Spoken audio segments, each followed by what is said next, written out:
一隻靚雞攞嚟煮咩菜，你有好多選擇，但係一支靚豉油，你只有一個選擇。咁所以我今次喺用之前，我連 logo 我都撕咗佢。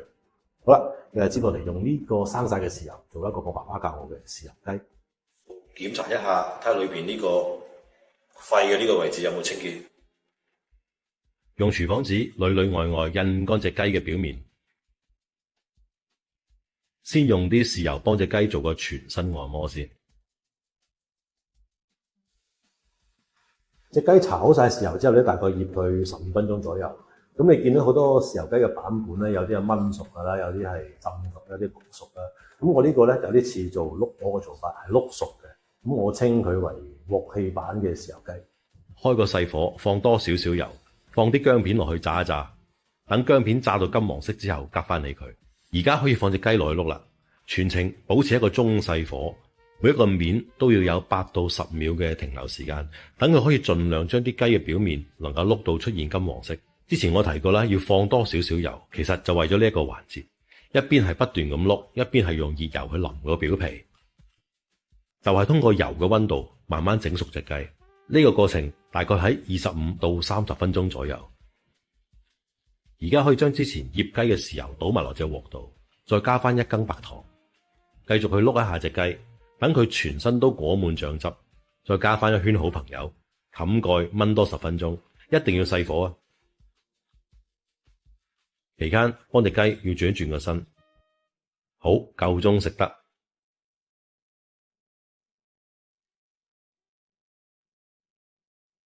呢個醬汁先係靈魂。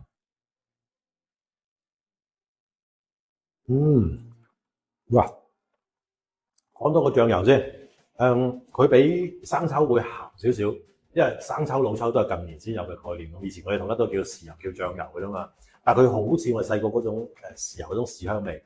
第二個就係嗰個做法，因為我係碌熟噶嘛，咁佢同嗰種浸熟啊同埋焗熟咧有個最大嘅分別就係個肉質有啲似白切雞，咁變咗就係豉油雞嘅味道，白切雞嘅肉質好正。得閒喺屋企試試，好啦，俾心機食飯。蔥花同蛋最普通嘅2種食材，花少少心思就係最純粹嘅美味。蔥煎蛋可以有啲咩新意咧？咁我一定係有我自己嘅秘方噶啦。咁咧，琴日咧就買咗2餅呢啲可以生食嘅雞蛋。咁啊諗翻起好多咧細個好中意生食雞蛋呢啲趣事啦。咁但係講真咧，而家唔係個個牌子嘅蛋都可以生食。咁今日分享一個咧又簡單，但對個蛋嘅要求又高，又有我自己秘方嘅一個黃金葱油煎蛋。葱洗乾淨，要吸乾水分。首先切啲葱白出嚟備用。個葱綠咧唔使切得太碎嘅，因為成個餸嘅關鍵咧在於個葱綠咧係啱啱熟。如果切得太碎嘅話咧就唔出水。打5隻雞蛋落去葱綠嗰度，放少少鹽、胡椒粉同埋少少麻油，唔使打到好勻勻，掰開佢就可以。好，開個細火落油，八角同葱白同時落鑊炸，炸到葱白金黃，八角有少少轉色就夾翻起。呢個時候咧就關咗個火去等20秒，因為啱啱炸完個葱白咧個油溫咧就相對高咗啲。好，開翻個中火，而家倒蛋液落去，見到下面嗰層開始凝固，即刻可以推開佢，就不停咁推。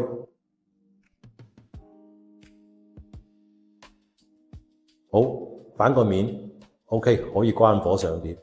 呢個就係黃金葱油煎蛋啦！哇，最中意呢啲咧似熟未熟、車厘狀嘅感覺。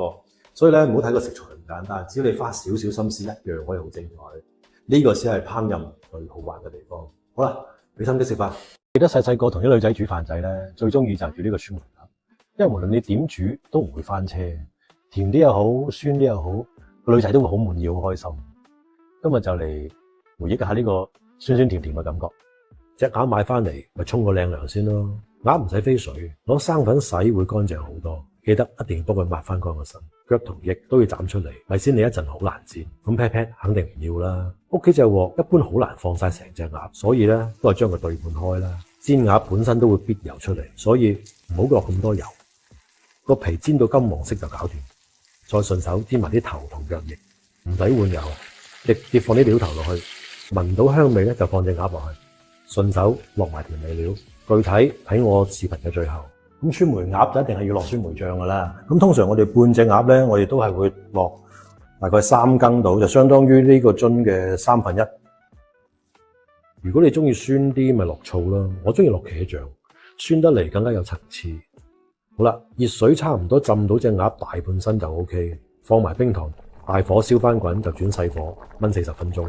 喺呢個過程裏邊咧，我哋間中都要幫佢轉個身，等佢由內而外都吸收到個醬汁。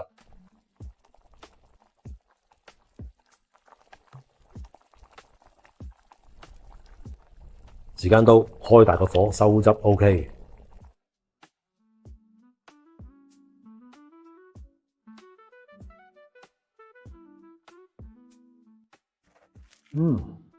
哇，真係好正。其實咧，我頭先自己偷偷地又落多咗一羹酸梅醬，因為我依稀記得嗰陣時同我一齊食呢個餸嗰個女仔咧，佢中意酸啲嘅，因為揾得翻呢個酸酸甜甜嘅嘢記憶，真係好難得。你哋都可以試一試。知唔知我細個點樣食呢個菠蘿炒排骨啊？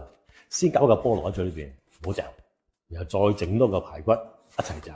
哇！嗰啲菠蘿嘅酸甜同啲肉汁一齊喺嘴裏邊爆炸嗰種感覺，我真係全世界最識食嗰首歌。不過而家係一個識食嘅大叔。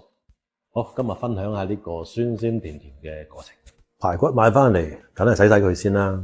既然都要飛水，其實我哋用雪排都得啦。凍水落鑊，開大個火，幫排骨沖翻個靚涼，撇走啲浮沫，呢啲就係佢嘅雜質同煩惱。撇走佢，佢先至會輕鬆上路。之後用啲暖水洗翻乾淨備用。接落嚟炒個糖色，好似等女朋友咁，一定要有耐性。用最細個火，慢慢睇住啲冰糖融化變色，最後變到棗紅色。呢個時候落排骨，時機啱啱好。我哋放粒八角、半件桂皮、幾片香葉、薑片同紅中頭一齊翻炒佢。用到嘅配料，大家睇我視頻嘅最後，而家已經聞到少少嘅香料味。之後倒埋生抽、老抽、紅油，最後落熱水，要啱啱好浸過啲排骨。開大個火，滾起你就轉個細火。好，接落嚟就交俾時間啦。呢個生鐵鑊好儲熱，燜30分鐘就 OK。咁等呢個時間就係排骨同個醬汁談戀愛先，我哋唔好打攪佢。趁佢哋談戀愛嘅時間，我哋嚟處理另一個主角菠蘿。好多人都未試過喺屋企切菠蘿，其實可以試下，一啲都唔難，照住做就 OK 噶啦。菠蘿個心有啲倔強，要切走佢，切成呢種三角形，靚仔得嚟又容易入口。菠蘿裏邊有樣嘢叫果酶，佢就好似一個按摩師咁，一陣間咧就幫啲排骨鬆骨，等啲排骨咧更加嫩滑。好，時間到，香味果然係對內心最好嘅回報。倒菠蘿落去，大火收汁。記住，菠蘿唔可以煮太耐噶，佢會發脾氣變到好酸，所以啲動作一定又快又要準。睇下呢個就係我細個嘅時候味道嘅升級版，酸甜同香濃之間有個好好嘅平衡點。